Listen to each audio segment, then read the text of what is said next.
चले प्यारे विद्यार्थियों, सर्किल पॉइंट यूट्यूब चैनल पर आप सबों का स्वागत है। मैं एम चक्रवर्ती आप तमाम विद्यार्थियों का एक बार फिर स्वागत करता हूं। बच्चों, जैसा कि अभी हम लोग देखे हैं तो कुछ दिन पहले आप लोग देखे इतिहास का एक टॉपिक सिंधु घाटी सभ्यता। सिंधु घाटी सभ्यता इतिहास में ही अगला एक टॉपिक हम लोग ले रहे हैं, वैदिक सभ्यता। यहाँ से भी परीक्षाओं में प्रश्न अक्सर आपको पूछे जाते हैं, चाहे वो SSC हो, चाहे रेलवे हो, या बिहार स्तरीय या किसी भी राज्य स्तरीय कोई भी परीक्षा हो, आपको वैदिक सभ्यता से प्रश्न देखने को मिलते हैं।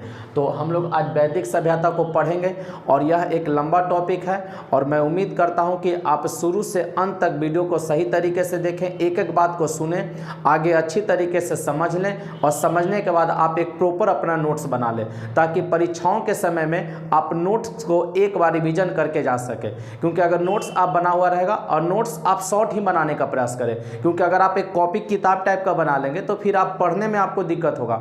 नोट्स हमेशा शॉर्ट बना हुआ रहना चाहिए, जिससे आपको रिवीजन करने में काफ़ी सुविधाजनक हो। तो चलिए हम लोग देखते हैं वैदिक सभ्यता। तो वैदिक सभ्यता में आज हम लोग स्टार्ट कर रहे हैं। तो सबसे पहला पॉइंट आता है कि वैदिक सभ्यता के निर्माता और जनक कौन है ना। वैदिक सभ्यता के निर्माता और जनक कौन कहलाते हैं? तो आर्य कहलाते हैं। वैदिक सभ्यता के निर्माता और जनक कौन कहलाएंगे? आर्य। सबसे इंपॉर्टेंट पहला पॉइंट आ जाता है कि वैदिक सभ्यता के निर्माता किसे कहा गया?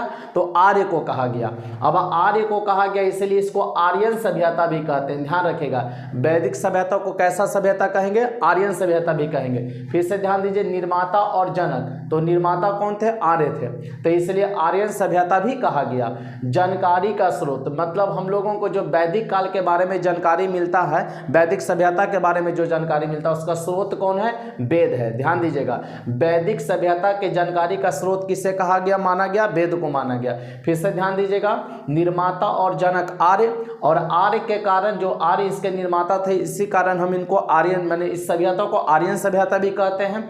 और जानकारी का स्रोत था वेद। अब देखेंगे वैदिक सभ्यता को हम लोग दो भागों में बांटे हैं। आगे ऐसे पहला चरण में है कि वैदिक सभ्यता कब से कब तक चला, तो 1500 से लेकर 600 ईसा पूर्व तक, 1500 से लेकर 600 ईसा पूर्व तक। और इसे दो भागों में बांटते हैं, एक पहला है ऋग वैदिक काल और दूसरा उत्तर वैदिक काल। ध्यान दीजिएगा, वैदिक सभ्यता को कितने भागों में बांटा गया? दो भागों में, एक ऋग वैदिक काल और एक उत्तर वैदिक काल। तो ऋग वैदिक काल का समय आपसे पूछेगा तो क्या बोलेगा? 1500 से 1000 ईसा पूर्व। ऋग वैदिक काल का जो समय है, टाइम पीरियड है, वो 1500 से 1000 ईसा पूर्व है। और इसका जानकारी का स्रोत क्या है? ऋग्वेद। इसके जानकारी का स्रोत क्या है? ऋग्वेद। फिर से ध्यान दीजिए, वैदिक सभ्यता को पहला जो इसका पाठ है वो ऋग वैदिक काल है। समय इसका कब से कब तक चला ऋग वैदिक काल का? तो 1500 से 1000 ईसा पूर्व। और जानकारी का स्रोत क्या है? ऋग्वेद है। अगला ध्यान देते हैं उत्तर वैदिक काल। क्या? उत्तर वैदिक काल। इसका समय माना गया है 1000 से 600 ईसा पूर्व, 1000 से 600 ईसा पूर्व। और जानकारी का स्रोत ध्यान दीजिएगा, ऋग्वेद आप जानते हैं कि टोटल वेद कितने हैं? 4 हैं। अभी उसके बारे में पढ़ेंगे भी, ठीक है ना। तो वेद है, सबसे पहला ऋग्वेद था, तो ऋग्वेद के कारण ऋग वैदिक काल। और 3 जो बाद के वेद हुए, यजुर्वेद, सामवेद, अथर्ववेद। यजुर्वेद, सामवेद, अथर्ववेद, ये उत्तर वैदिक काल के जानकारी के स्रोत हैं। तो फिर से ध्यान दीजिएगा, वैदिक काल को हम लोग दो भागों में बांटते हैं, एक ऋग वैदिक काल, समय कब से कब तक? तो 1500 से 1000 ईसा पूर्व। जानकारी का स्रोत क्या रहा? तो ऋग्वेद रहा। और उत्तर वैदिक काल का समझ लीजिएगा 1000 से 600 ईसा पूर्व तक, 1000 से 600 ईसा पूर्व। जानकारी का स्रोत यजुर्वेद, सामवेद और अथर्ववेद। अगला पॉइंट हम लोग बढ़ते हैं, आर्य शब्द का अर्थ क्या होता है? तो आर्य शब्द का अर्थ होता है श्रेष्ठ। ध्यान दीजिएगा, आर्य शब्द का अर्थ क्या होता है? श्रेष्ठ। क्वेश्चन पूछ देगा कि आर्य शब्द का, और आर्य एक संस्कृत भाषा का शब्द है। ध्यान दीजिएगा, संस्कृत भाषा का शब्द है, इसका अर्थ क्या होता है? श्रेष्ठ होता है। आर्यों का मूल निवास स्थान, ध्यान दीजिएगा, आर्यों का मूल निवास स्थान। तो इसमें कई इतिहासकारों का मतभेद रहा है। तो इसमें देखिए किनके अनुसार क्या माना गया है। चलिए ध्यान दीजिएगा, आर्यों का मूल निवास स्थान क्या माना गया है। तो सबसे इंपॉर्टेंट आता है पहला, ध्यान दीजिएगा, मैक्स मूलर के अनुसार, ध्यान दीजिएगा, जो कि सबसे सर्वमान्य सत्य माना गया है। मैक्स मूलर के अनुसार मध्य एशिया के दक्षिण रूस के यूराल पर्वत, मध्य एशिया के दक्षिण रूस के यूराल पर्वत आर्य भारत में कहां से आए थे? तो मध्य एशिया से। आर्य भारत में कहां से आए? मध्य एशिया से। मध्य एशिया के किस क्षेत्र से? दक्षिण रूस के यूराल पर्वत, दक्षिण रूस के यूराल पर्वत। ये किनके अनुसार? तो मैक्स मूलर के अनुसार। क्वेश्चन रहेगा कि कि आर्य मध्य एशिया से भारत में आए थे, यह मत किनका था? तो मैक्स मूलर का था। और मध्य एशिया का कौन सा क्षेत्र? दक्षिण रूस के यूराल पर्वत। अब उसके बाद ध्यान दीजिएगा, एक और हुए दयानंद सरस्वती। इन्होंने कहा कि आर्य तिब्बत से आए, इनके मत के अनुसार क्या हुआ? आर्य तिब्बत से आए। फिर एक और हुए बाल गंगाधर तिलक, इन्होंने कहा कि आर्य उत्तरी ध्रुव से भारत में आए, उत्तरी ध्रुव से। तो क्वेश्चन कहेगा कि आर्य मध्य एशिया से भारत में आए किनके अनुसार? तो जवाब आपका मैक्स मूलर जाएगा। आर्य तिब्बत से भारत में आए, यह किनका मत था? तो दयानंद सरस्वती का। उत्तरी ध्रुव से आर्य भारत में आए, यह मत किनका था? बाल गंगाधर तिलक का। अब देखिए, जब आए तो कहां आकर बसे हैं? तो पंजाब एवं अफगानिस्तान। ध्यान दीजिएगा, आर्य सर्वप्रथम भारत में आकर कहां बसते हैं? तो पंजाब एवं अफगानिस्तान वाले क्षेत्रों में, पंजाब एवं अफगानिस्तान वाले क्षेत्रों में। यह एक ग्रामीण सभ्यता था, एकदम इंपॉर्टेंट पॉइंट है, नोट कर लीजिएगा। हम लोग देखे थे सिंधु घाटी सभ्यता, जो कि शहरी एवं नगरीय सभ्यता थी। सिंधु घाटी सभ्यता शहरी एवं नगरीय सभ्यता थी। लेकिन वैदिक सभ्यता कैसी सभ्यता? ग्रामीण सभ्यता। दोनों में एक खास महत्वपूर्ण अंतर यह हो गया कि वो शहरी सभ्यता और यह ग्रामीण सभ्यता। कैसा? ग्रामीण सभ्यता। कुछ कि वैदिक सभ्यता को किस सभ्यता के अंतर्गत रखते हैं? तो ग्रामीण सभ्यता। और सिंधु सभ्यता में आप लोग को बताएं कि वो शहरी या नगरीय, शहरी या नगरीय। चलिए अब ध्यान दीजिएगा अगला, आर्यों की भाषा पूछेगा तो संस्कृत। कहेगा आर्यों की भाषा क्या थी? तो संस्कृत थी। आर्य द्वारा खोजा गया, ध्यान दीजिएगा, वैदिक काल में खोजा गया मुख्य धातु कौन था? लोहा। आपको बताए हैं सिंधु घाटी सभ्यता में लोहा का खोज नहीं हुआ था। सोना, चांदी, तीन, तांबा, कांसा, ये सब का खोज लगभग हो चुका था, लेकिन लोहा का जानकारी सिंधु घाटी सभ्यता से नहीं पता चलता है। ठीक है, किसी अवशेष से उसकी जानकारी का स्रोत नहीं मिला है। तो इसके जानकारी का स्रोत हम लोगों को कहाँ से मिलता है? वैदिक काल से। कहाँ से मिलता है? वैदिक काल। अब वैदिक काल में भी उत्तर वैदिक काल से, ध्यान दीजिएगा, उत्तर वैदिक काल से लोहा कहेगा कि किस सभ्यता में खोजा गया? तो वैदिक काल में। लोहा का खोज किस काल में? तो वैदिक काल में। लोहा का खोज किस काल में? वैदिक काल में। अब अगला ध्यान दीजिएगा, आर्य निवासी भारत को हिंद या इंडिया कहा है। कहेंगे जो आर्य निवासी थे भारत को क्या कहे हैं? तो हिंद या इंडिया, हिंद या इंडिया। फिर से ध्यान दीजिएगा, आर्य निवासी भारत को क्या कहकर संबोधित किए हैं? तो हिंद या इंडिया। एकदम इंपॉर्टेंट पॉइंट है, आप इसको नोट करके ध्यान में रखिएगा। ऋग वैदिक आर्य मुख्यतः पशुपालक थे। मुख्यतः पशुपालक मतलब पशुपालना इनका मुख्य काम था। पशुपालना इनका मुख्य काम था। कहेगा कि वैदिक सभ्यता में या ऋग वैदिक सभ्यता में आर्यों का मुख्य व्यवसाय क्या था? तो पशुपालन था। मुख्यतः क्या करते थे? पशुपालन किया करते थे। क्लियर है? और याद रखेंगे मैक्स मूलर जो बताए हैं कि मध्य एशिया से आए हैं, तो चारागाह के खोज में आए भी। तो किस लिए? चारागाह के खोज में। इसका मतलब वो मुख्य रूप से पशुपालक थे और चारा, पशुओं के लिए चारा बहुत जरूरी चीज है।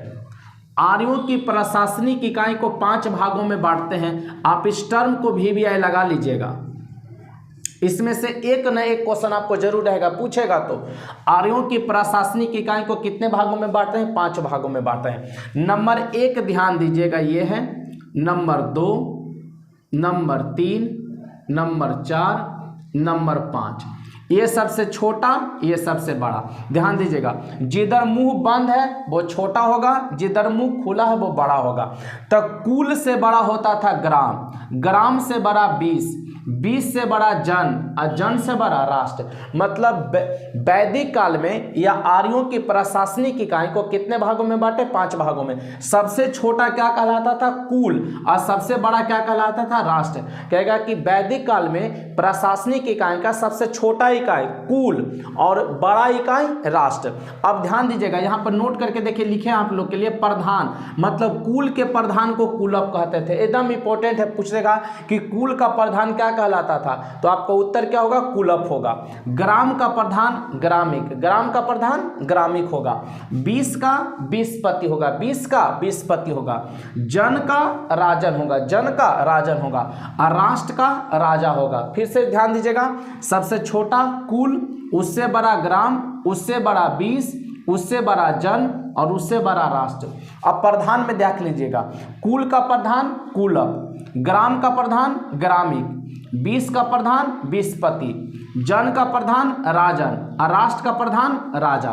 एकदम आप याद रखेंगे कि इसकी प्रशासनिक इकाई को 5 भागों में बांटे हैं, छोटा इकाई कुल और बड़ा इकाई राष्ट्र होता था। और किसके प्रधान को क्या कहते थे वो नोट करके आपको लिखवा दिया गया है, आप इसे बेहतर तरीके से याद कर लीजिएगा और इसका नोट्स भी आप प्रॉपर तरीके से बना लेंगे। आप वैदिक सभ्यता देख रहे हैं, वीडियो को आप लास्ट तक देखिए ताकि परीक्षाओं में जो भी वैदिक सभ्यता से प्रश्न पूछे वो छूटना नहीं चाहिए। पढ़ने का मतलब है और वही फैक्ट्स हम लोग पढ़ेंगे जो कि परीक्षाओं के दृष्टिकोण से महत्वपूर्ण हो। पढ़ने के लिए तो बहुत कुछ पढ़ना है, लेकिन हमको उतना ही पढ़ना जिससे हमारा एग्जामिनेशन में काम चल जाए। चलिए अगला पॉइंट देखते हैं, वेद के बारे में हम लोग आ जाइए। वेद, तो वेद के बारे में हम लोग पढ़ लेते हैं कि वेद है क्या, है ना, कितने प्रकार का है और किस वेद से क्या क्या प्रश्न पूछ सकता है। तो सबसे पहला पॉइंट है वेद का अर्थ क्या होता है, तब बृहद ज्ञान होता है। वेद का अर्थ क्या होगा, बृहद ज्ञान। वेद का अर्थ क्या होता है, बृहद ज्ञान होता है। वेद की कुल संख्या आपसे पूछेगा तो 4 बोलेंगे, वेद की कुल संख्या 4, और हर एक वेद का उपवेद होता है, तो उपवेद का भी संख्या 4 आप याद रखेंगे। हर एक वेद का एक उपवेद है, तो वेद का संख्या 4 और उपवेद भी पूछेगा तो आप 4 याद रखेगा। भारत का प्राचीनतम धर्म ग्रंथ है वेद। पूछेगा कि भारत का प्राचीनतम धर्म ग्रंथ कौन है, तो वेद है। वेद के संकलन करता मतलब इसको संकलन करने वाले कौन हुए, कलेक्ट कौन किए, तो वेद व्यास। ठीक है, इसका संकलन करने का काम कौन किए, वेद व्यास। फिर से एक बार ध्यान दीजिएगा, वेद का शाब्दिक अर्थ क्या होगा, बृहत ज्ञान होगा। वेद की कुल संख्या 4, हर एक वेद के लिए एक उपवेद है, तो उपवेद भी कितना, 4 गो। भारत का सबसे प्राचीन धर्म ग्रंथ बोलेगा कौन, तो वेद। वेद के संकलन करता कौन हो गए, वेद व्यास हो गए। अब देखेंगे हम लोग ऋग वेद के बारे में पढ़ लेते हैं कि ऋग वेद की क्या क्या विशेषता है। सबसे पहला पॉइंट, सबसे पहला वेद है इसलिए सबसे पुराना। 4 वेद हैं, चारों वेद में देखेंगे ऋग वेद है, यजुर्वेद है, सामवेद है, अथर्ववेद है। ऋग वेद, यजुर्वेद, सामवेद, अथर्ववेद। तो सबसे पहले कौन आया, ऋग वेद आया, इसलिए सबसे पुराना वेद भी माना गया।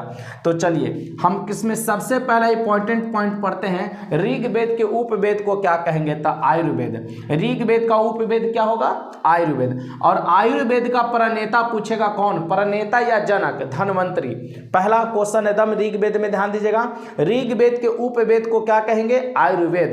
ऋग वेद के उपवेद को क्या कहेंगे, आयुर्वेद। और आयुर्वेद का जनक या प्रणेता कौन, धन्वंतरी। कौन, धन्वंतरी। अब देखेंगे हर एक वेद का अपना ब्राह्मण ग्रंथ भी होता है, तो ऋग वेद का ब्राह्मण ग्रंथ याद रखेंगे ऐत्रेय और कौशिकी। एकदम पूछा हुआ क्वेश्चन है और आगे भी कभी ना कभी परीक्षाओं में पूछेगा। ब्राह्मण ग्रंथ, ऋग वेद का ब्राह्मण ग्रंथ कौन, ऐत्रेय और कौशिकी। ऐत्रेय और कौशिकी। और ऋग वेद के पुरोहित को होत्री कहते थे। क्या कहते थे, ऋग वेद के पुरोहित। हर एक वेद का एक अपना अपना पुरोहित होता है, तो ऋग वेद के पुरोहित को क्या कहते, जो पूजा पाठ करवाते हैं उन्हीं को हम लोग पुरोहित कहते हैं, पंडित कहते हैं। तो ऋग वेद के पुरोहित कौन होते थे, होत्री। फिर से ध्यान दीजिएगा, उपवेद आयुर्वेद होता है जिसके जनक धन्वंतरी हैं। ब्राह्मण ग्रंथ ऐत्रेय और कौशिकी, और इसका पुरोहित कौन है, होत्री कहलाएंगे। सबसे प्राचीन वेद हम बताएं, सबसे पहला, सबसे पुराना, सबसे प्राचीन। पहला भी है तब पहला है तब पुराना हो जाएगा और प्राचीन हो जाएगा। सबसे पहला, सबसे प्राचीन और सबसे पुराना वेद। ऋग्वेद में मंडल का संख्या पूछेगा 10, नोट कर लीजिएगा। ऋग्वेद में टोटल मंडल कितने, 10। ऋग्वेद में पूछेगा सूक्त की संख्या कितना है, तो 1028। ऋग्वेद में सूक्त की संख्या पूछेगा तो 1028 बोलिएगा। ऋचा कितना है, तो 10,462। ऋग्वेद में ऋचाएं कितना है, 10,462 ऋचाएं हैं। फिर से ध्यान दीजिएगा, ऋग्वेद में मंडल 10, सूक्त 1028, ऋचाएं 10,462। चर्चा किसका है, ध्यान दीजिएगा बुआ, ईश्वर महिमा एवं प्रार्थना का। ऋग्वेद में उल्लेख किसका किया गया है, ईश्वर महिमा एवं प्रार्थना का। ईश्वर महिमा एवं प्रार्थना का एकदम और इंपॉर्टेंट क्वेश्चन आपके लिए आ गया, इसमें भी आप VBI लगा लीजिएगा। गायत्री मंत्र, कौन मंत्र, गायत्री मंत्र। तो गायत्री मंत्र का चर्चा ऋग्वेद के 3 मंडल में है। पहला क्वेश्चन पूछेगा कि गायत्री मंत्र का चर्चा ऋग्वेद के कितने मंडल में, तो 3 मंडल में। रचना कौन किए थे, तो विश्वामित्र।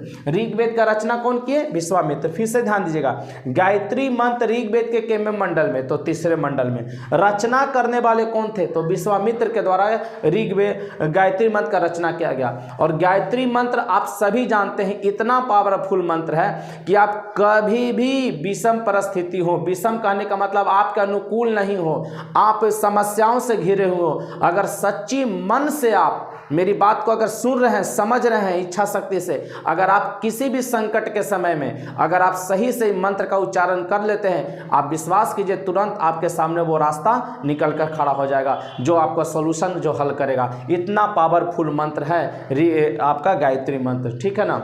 चलिए, अब पावरफुल के लिए अभी यहाँ पर तो कोई चमत्कार करके हम दिखा नहीं सकते हैं, ठीक है। और ऐसे भी जानते हैं आप भारत में रह रहे, यहाँ चमत्कार कुछ ज़्यादा ही होते रहते हैं, तो खास करके ध्यान दीजिएगा। ये विद्यार्थियों के लिए भी काफ़ी पावरफुल मंत्र है, मन ध्यान एकाग्र करने का। कौन सा? गायत्री मंत्र, जिसका चर्चा ऋग्वेद के कितवें मंडल में है? तीसरे मंडल में। रचना करने वाले कौन है? विश्वामित्र हैं। समर्पित किनको है? सूर्य देवता सावित्री को। सूर्य देवता सावित्री देवता है, ध्यान रखिएगा, सूर्य देवता सावित्री। तो एक बार ऋग्वेद के बारे में और हम लोग देख लीजिए। उपवेद आयुर्वेद, प्रणेता धन्वंतरि। किनके प्रणेता? आयुर्वेद के। ब्राह्मण ग्रंथ ऐत्रेय और कौशिकी। एक बार में आप लोग को याद नहीं होगा, ये ध्यान रखिएगा। आप इसको पॉइंट बनाकर बेसिक तरीके से पढ़ लेंगे, फिर याद होगा। इसका सेट भी आप लोग क्लास में आकर लगा लीजिएगा, या फिर आपको टेलीग्राम चैनल के माध्यम से इसका टेस्ट हम आपको देते रहते हैं, तो वहाँ से, या फिर आप यूट्यूब पर भी देखेंगे।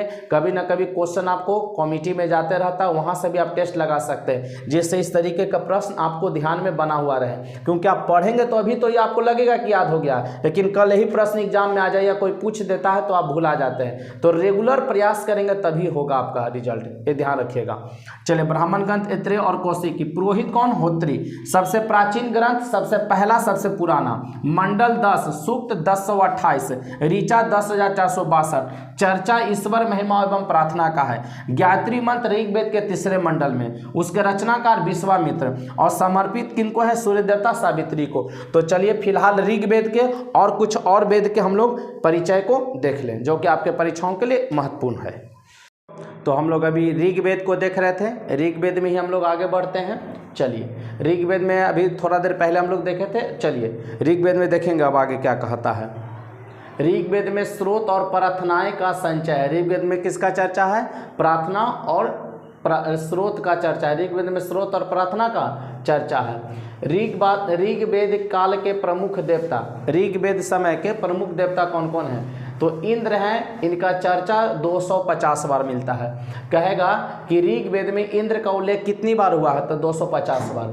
अग्नि का चर्चा 200 बार हुआ है, और सोम का चर्चा 144 बार। फिर से ध्यान दीजिएगा, ऋग्वेद में इंद्र का चर्चा 250 बार हुआ है, इंद्र शब्द का, अग्नि शब्द का 200 बार, और सोम का 144 बार। तो ऋग्वेद काल के प्रमुख देवता पूछे जाएंगे तो इंद्र आपका जवाब होगा।